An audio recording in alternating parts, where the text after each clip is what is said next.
We are back. It is 8:51. Weddings, of course, always been a major life milestone, but these days the way couples celebrate changing faster than ever. Everything from new twists on tradition to artificial intelligence now reshaping the experience. Here to walk us through the hottest trends that'll define the 2026 wedding season, Esther Lee, editorial director of The Knot Worldwide. Esther, it's so good to see you.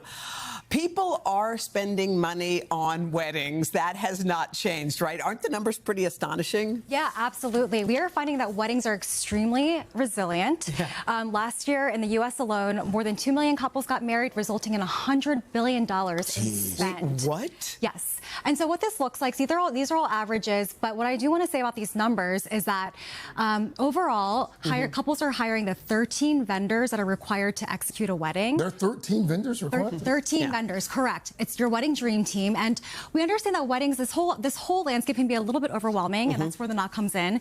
We help couples be a one-stop shop for all things wedding planning, and then we connect them to their dream team. Got it. All right. And you maintain that one of the biggest savers now for couples in terms of time and money, artificial intelligence. Oh, my. How so? Yes, well, indeed, AI is here. We're finding that 1/3 of all couples are now using it minimum. And what they're using it for is research, the early stages of wedding planning. Okay. Listen, the Knot has been around since the days of AOL all the way through to AI. It's actually our 30th anniversary this year. And what we are finding through this is that we just need to meet the couples where they're at. They're using it for inspiration. Some are using it for vows. We wouldn't highly recommend that necessarily. They might all sound the same over time. But we do say, to use it for emails, outreach, the more mundane tasks, the early tasks, and then leave the rest to the humans to help you execute. One of the 2026 headlines is instead of extravagance when it comes to a wedding, couples are choosing experience, which sounds nice. It is. And do you know what it is? I think it's about the fact that authenticity, really caring about the guest experience. That's actually, we survey couples, that's the #1 thing they look for when it comes to the wedding experience for loved ones. And they want to make sure that they have an excellent experience, that they get the best treatment. It's hospitality, too, if you think about it. And at the end of the day, it's all about those details. We see it in the venues, what they're hiring, and all the different details that they do for the wedding day. Outfits, too, huh? Outfits included.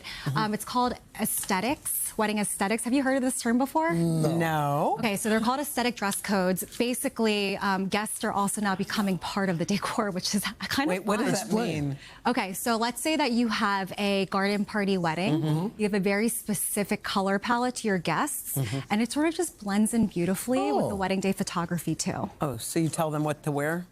Sort of. Yeah. Sort of. No, I didn't. Spend that money, come to the wedding, and oh, by the way, here's what you're wearing. Got it. What is Meadowcore? Okay, so Meadowcore is basically a trend that we've seen. We've seen a lot of cores, right, from the Gen Zers. Now that 41% of them are now getting married. What it is floral displays that are ebullient. They're everywhere.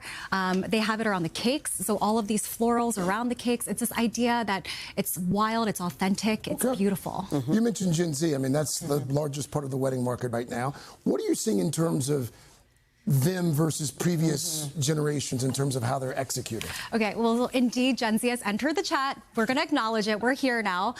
They are taking up 41% of the market. They're super focused on values-driven wedding planning. And what this means is like hiring folks who really align with their personal values, their tastes. This is a generation that is going vintage shopping. They're looking at Etsy shops, and they're thinking about all of those little details from an authentic point of view. And it's really coming into the wedding planning day.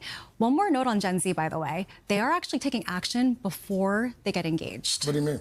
As in, like, they're looking up venues. They're looking up... Seems a little presumptuous, Well, sometimes if you want to get married in September, October, aka peak season, you have to get booked early. Okay. So some of them are actually booking the venues. All right, real quick, let's talk diamonds. Lab-grown diamonds have taken over. My favorite topic. Let's talk about diamonds and sparkle. Indeed, 61% of couples are now going for lab-grown diamonds. Why? The big question is why? Well, yeah, exactly, and bigger. We're seeing bigger stones and more sparkle, and the Gen Zers, they get it. Okay, Esther, thank you so much. We really appreciate it. We're back in the 3rd hour, and Jenna and Chanel will be wrapping us up for the 4th. Right after a quick check, I'm still trying to process some of this information.